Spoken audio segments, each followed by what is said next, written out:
Vidéo numéro 3, calcul. Dans le fichier cours Excel, sous l'onglet Calcul, votre prochain travail consistera à indiquer la réponse de ces calculs dans la cellule qui a une bordure qui est juste à côté. Mais pour trouver la réponse à ces calculs, vous n'allez pas le faire mentalement, vous n'allez pas non plus utiliser une calculatrice. C'est Excel lui-même qui va le faire, puisque c'est aussi une calculatrice particulièrement puissante. Tout d'abord, lorsque l'on souhaite effectuer un calcul, il faut l'indiquer à Excel. Par exemple, si ici j'écris simplement 3 plus 5 moins 2 comme c'est demandé et que je presse sur la touche Enter, eh bien rien ne se passe. Pour Excel, ici c'est du texte, il n'y a rien de particulier. Pour qu'il comprenne qu'on veut effectuer un calcul, au début de ce calcul, on doit écrire égal. À partir du moment qu'on écrit égal 3 plus 5 moins 2, si je presse sur la touche Enter, le calcul va disparaître pour laisser place à la réponse 6. Ainsi, lorsque l'on souhaite faire un calcul sur Excel, on commence toujours par indiquer égal. Lorsqu'on fait des additions ou des soustractions sur Excel, il n'y a pas de souci, puisque les symboles plus et moins en informatique, ils existent. Mais ce n'est pas le cas pour tous les signes des différentes opérations. Revoyons-les dans leur ensemble. Pour une addition, on l'a dit, on utilise le symbole plus. Et sur Excel, on écrit par exemple égal 3 plus 4. Pour la soustraction, c'est la même chose, on utilise le signe moins ou alors simplement le trait d'union et on écrirait par exemple égal 12 moins 4. Pour la multiplication, le symbole qui est utilisé en informatique, c'est l'étoile, l'astérisque, qui se trouve au-dessus du chiffre 3 sur le clavier. Et on écrit donc par exemple égal 5 étoile 2. Pour la division, le symbole qui est utilisé est le slash, qui se trouve au-dessus du chiffre 7. Un exemple, égale 18/6, ce qui signifie 18 divisé par 6. Pour les puissances, c'est un peu particulier, on utilise le circonflexe, qui est juste à gauche de la touche effacée. Donc ce serait égal 3 circonflexe 5, ce qui signifie 3 puissance 5. Enfin, il existe encore la racine. Mais pour la racine, il n'existe pas de symbole à proprement parler.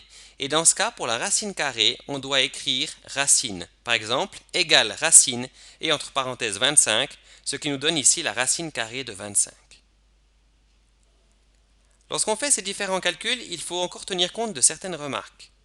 Tout d'abord, Excel, en tant que calculatrice très puissante, fait des calculs justes, ça veut dire qu'il tient compte de la priorité des opérations. Si vous écrivez égal 3 plus 4 fois 2, dans la priorité des opérations, on fait déjà le 4 fois 2, et donc le résultat sera 11.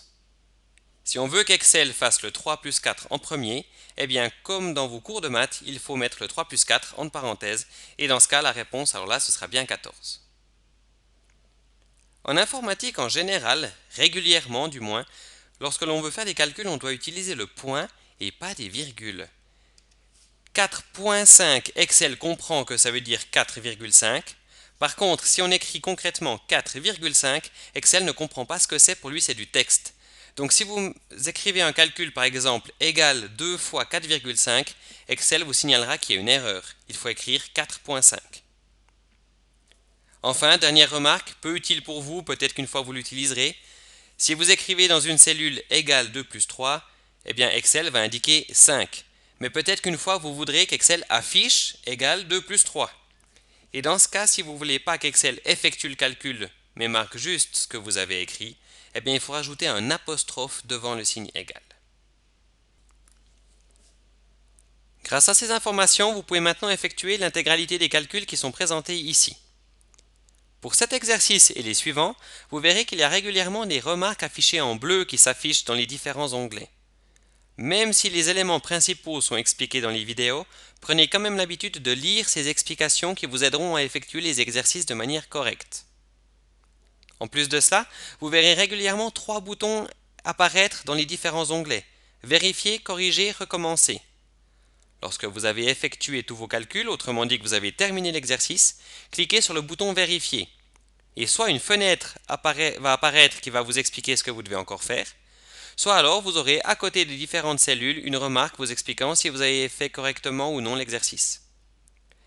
Une fois que vous avez réussi ou essayé en tout cas de corriger vos erreurs, cliquez sur le bouton Corriger et vous verrez les réponses apparaître.